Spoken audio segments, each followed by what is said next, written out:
Hi kids, welcome back to the chess lesson. In this lecture, we'll talk about the game Fabiano versus Carlsen played in 2012. We'll study the strategy and endgame. Now, we have Ray Lopez opening. That, of course, is one of the major openings that you need to study, and you really need to know this opening even if you don't play it. And this line is called Berlin, like Berlin opening. It is a quieter line, right? So you're not going to get too much of the tactics here. It's very strategical and usually leads into the endgame. Castling, knight takes on e4 and d4. Now, this is an important move that you have to learn when you play Berlin, right? You are taking the pawn, the bishop on b5, and this is where we get that endgame. Pawn takes and trade of the queens. Now, let's see what's happening here. Well, it's clear that black is not going to be able to make a castling.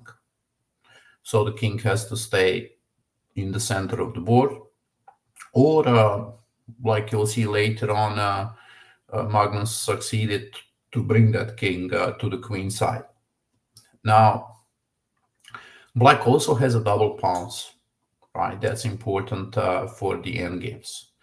What is the advantage that black has is the two bishops. So the two bishops are the compensation for those weaknesses that you have. Knight c3, knight e7. Okay, there are other moves that grandmasters are playing nowadays, but this is an interesting how Magnus plays. He brings the knight from f5 to e7, and later on that knight is going to go to d5. Look at this development. So it's interesting he even doesn't play bishop to b7, but he plays bishop to d7. Right, pay attention to the way the Magnus is organizing the pieces here. King c8 and a5. Okay, so it's clear that black has a problem with the rook on a8. That piece is not developed and it needs to get into game. So what Magnus is trying to do is to push the pawn to a4 and activate that rook, but after a4 now it's not possible. Let's see what is Magnus going to do to bring those rooks into the game, because they are trapped in the corner, right? The bishop on f8 is also having the problems. Knight d5, knight to g3, and rook g8. Knight d4, c5. Well, this looks very nice. So white now has this nice space for a knight, and you cannot actually even play like c6, because then you are going to make really weaknesses in your position. So the knight is going to stay on b5, but the question is, like, can that knight damage the black king? Maybe in some situation later if the rooks would get into the game, but you'll see Magnus actually did not allow that. Look at this knight f4 move.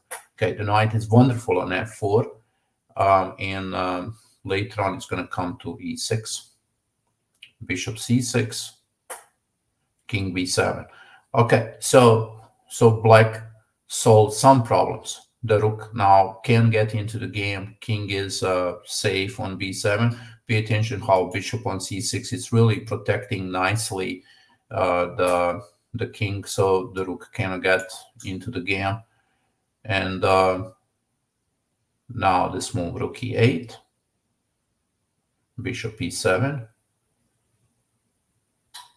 h5. Okay, so what's the reason for h5? Well, black would like to play h4. By playing h4, the pawn on g2 is going to be a backward pawn, right? So that's very important. And also, by playing h4, you are making the white king weak. In some situation, that king could get even checkmated if you play h4. Now white plays h4 to stop that move. Knight e6. Okay, look at this position, beautiful position of the knight on e6. Right, what a great knight on e6 that is really controlling the entire board. So knight is excellent blockade piece. It's blocking the pawn on e5, and it's perfect for that kind of role. Knight takes, rook takes, and rook d2. So from here, we have this strategical endgame. It's really beautiful how Magnus played this endgame. Just pay attention. And I would suggest this is the position that you can practice. I will put it into the practice endgames that you can play on your own. So look, black plays now g5. Look at that, great move. It's opening up the king side and bringing the rook into the game. Rook takes, and rook e8. Of course, there's nothing to do with the rook on e7, so rook needs to get into the game. Knight e4. Okay, a great outpost for a knight. The pawn on b3 is attacked, and rook takes on e5. Well, because the pawn on b3 is attacked, also the pawn on e5 is attacked, so it's basically a double attack.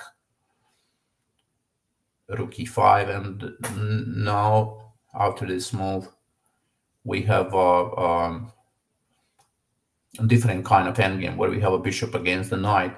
The rook cannot take on d4 because f5, and it's a pin. You are going to win the knight. So rook d3. So now there's a transition from the multiply piece endgame into the rook endgame.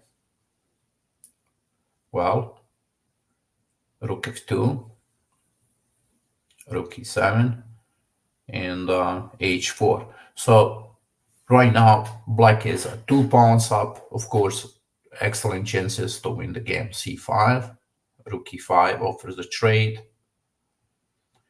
Trade happens, but look at this move, c5.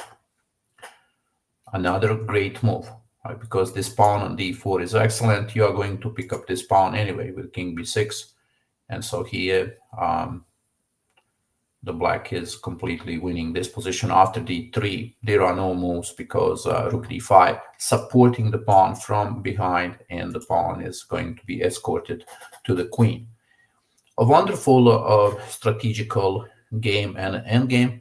Like I said, I would suggest you study from here, right?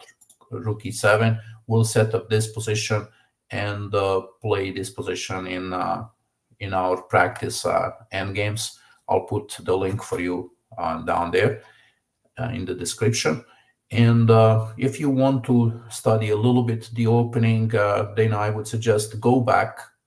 And I know some of the kids like to play this opening. So what's important here is that you also know there's another move that you have to learn, and that's pawn to a4.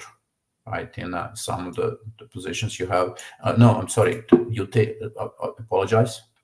Here you take on e5, and after knight b5, pawn to a4. That's another move that you need to study if you play this position with the black side. So the opening is good. Everything's fine. If you like strategical, quiet games, then this move knight f6 could be the move that you can play. Okay, I hope you enjoyed the lesson, and I'll see you next time. Bye-bye.